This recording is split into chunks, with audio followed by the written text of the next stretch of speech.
I'm joined by Dr. Francis Onditi. He's a fellow at the Human Science Research Council in South Africa. He's also the author of Contemporary Africa and the Foreseeable World Order. Dr. Onditi, thank you for joining us here. Thank you. On the link. Let's start off by looking at the challenges that are facing health workers in their fight against Ebola in the DRC. What do you think is causing the mistrust and the violence against health workers helping at the Ebola treatment centers?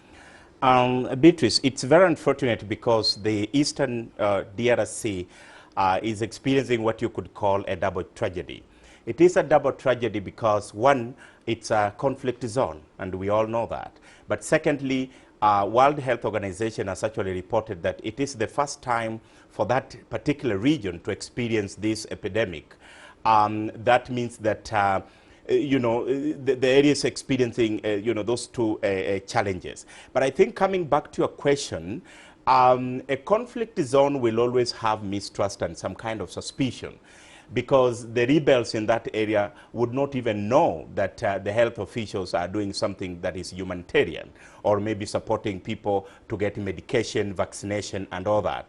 So that kind of suspicion of espionage, against the health workers, it is one of the major driver of violence against the health workers in Eastern DRC.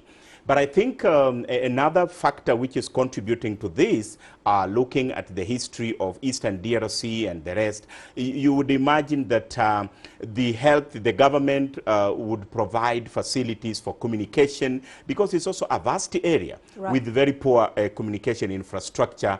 So that becomes a big problem also for the health workers to get connected, and therefore it becomes a big problem for them, and the rebels take advantage of that. Let's look at the other side of that double tragedy that you're talking about, and the history of Eastern DRC, which has been in turmoil and conflict for quite a while now. The outbreak is ravaging mainly that part of the Eastern DRC. How has the prolonged conflict, though, impacted that fight against Ebola? Beatrice, you'll agree that up to, I think it's estimated between January to mid-May, we've experienced, I think, 38 or 40 health facilities have been attacked.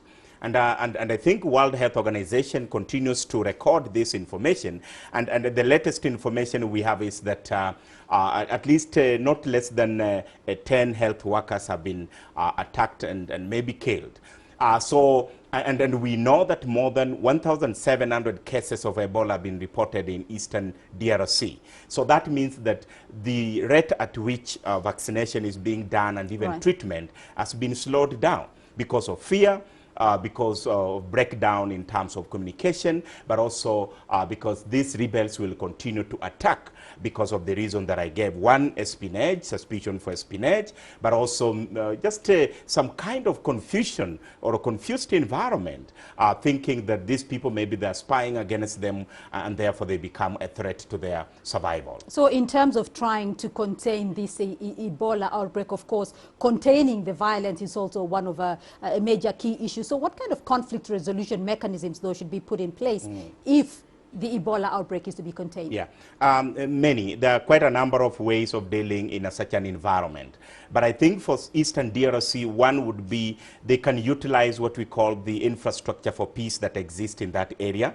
We've got churches and religious institutions that have established. So, because the problem is actually communication and being able to connect with the relevant authorities. So if that is the case, then infrastructure for peace in that area must be activated so that the health workers can do their work. But then the UN has also a role to provide protection. The protection to civilian, which the UN is actually allowed to provide that kind of protection to humanitarian workers, such as the health workers in a difficult conflict zone.